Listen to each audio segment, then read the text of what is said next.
We are back with Wake Forest University law professor Marie-Amélie George and Guilford Works executive director Chris Rivera. They're answering your questions about new jobs and unemployment. Remember, you can text your questions to 336-379-5775.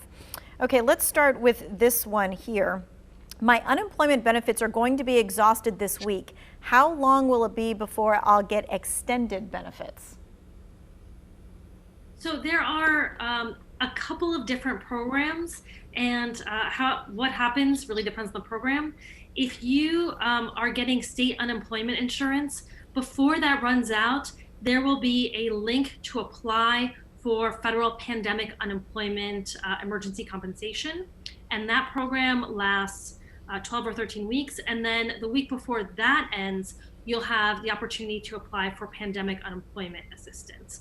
And you can get up to 39 weeks of assistance, but you have to keep reapplying. And there might be some delay between when you apply and when it's approved and the checks come out. I think what's really important in that is that when that link pops up on your existing benefit, the recipient should go ahead and begin that process. So there is no potential lapse in payment time. If you wait to the 25th hour to do that, you may experience a delay, get caught in queue, and be a week, 2 or 3 without. And what you're talking about is they send you a link through email to keep you updated on where your claim is or your case is. Is that what you mean? No, you have to log into your claimant portal, and the link will appear where you normally file your weekly certifications. It will prompt you to apply for the new program. Okay, and is there a certain date that they should be logging in to look for that? The week that it runs out. Okay, good to know. This person is asking, can you get benefits if you quit your job to help your kids with remote learning?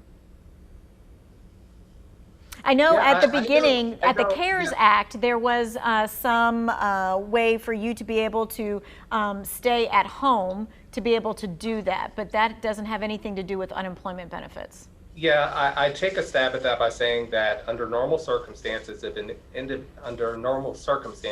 an individual voluntarily separates themselves from the workforce and applies for benefits, the system is designed to automatically deny that claim. It would be encouraged that if they have left employment to care for a loved one or a dependent, they would want to keep adequate documentation, and if they receive a rejection or a denial, to petition or appeal that, uploading that information and asking for grace and or advising that that is covered under the CARES Act, I'd imagine.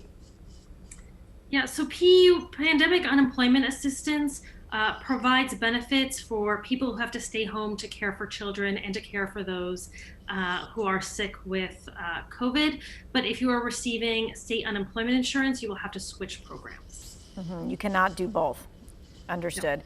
This person is asking, I was approved for unemployment on June 19th, but I have not seen a payment yet. Can you tell me why? There are all sorts of reasons why the payments may not have gone through. It can be anything from they need, one additional piece of information to there's a glitch in the system. The best thing you can do is go onto the DES website and use the chat function. Talk to someone through chat, because you will get responses a lot faster than by calling. And if you've been waiting for something, for a decision on your case for more than 8 weeks, you can ask DES to escalate your claim, which means your account goes to a supervisor with more authority. To escalate your case. And then, of course, you can always get the Pro Bono Project at Wake Forest Law involved as well. Someone asked, what types of things do you help people with? I don't want to waste their time.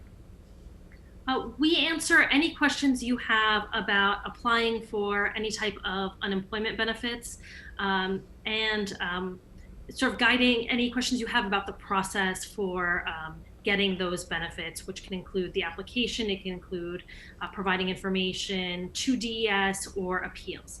We cannot represent people.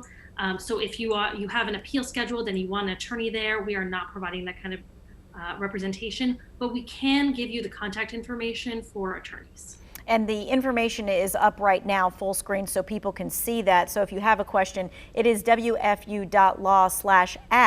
But we want to be able to show you where it is in the Two Wants to Know section of our website as well. So we've linked you directly to Wake Forest so that you are able to just click on that link and be able to get in touch with them. Someone did ask, is there a way for them to talk to you by phone, or is it all online? It is all by email. If you submit a request, we will respond to it. You can reply directly to the person who has responded to your message. So it's not like you're talking to 5 different people, but it is all electronic. Okay, and so you can see our former interviews with you beforehand, and there is a link directly to that so that people can click on that. All right. This next question is asking, again, for the $300. Are you saying that the federal $300 plus the state $100, if the state is able to come up with the $100, by the way, is only being paid for the first 3 weeks of August? That is correct.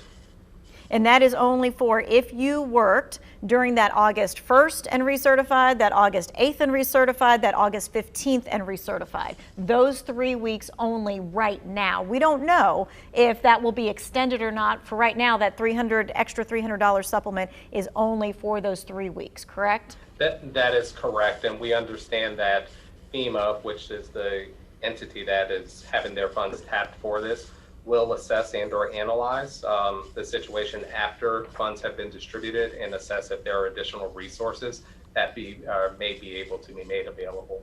Okay, and speaking of resources, Guilford Works is going to have a virtual job fair and resource fair. We're going to talk about that when we come back after this quick break. You'll able to continue to text your questions at 336-379-5775.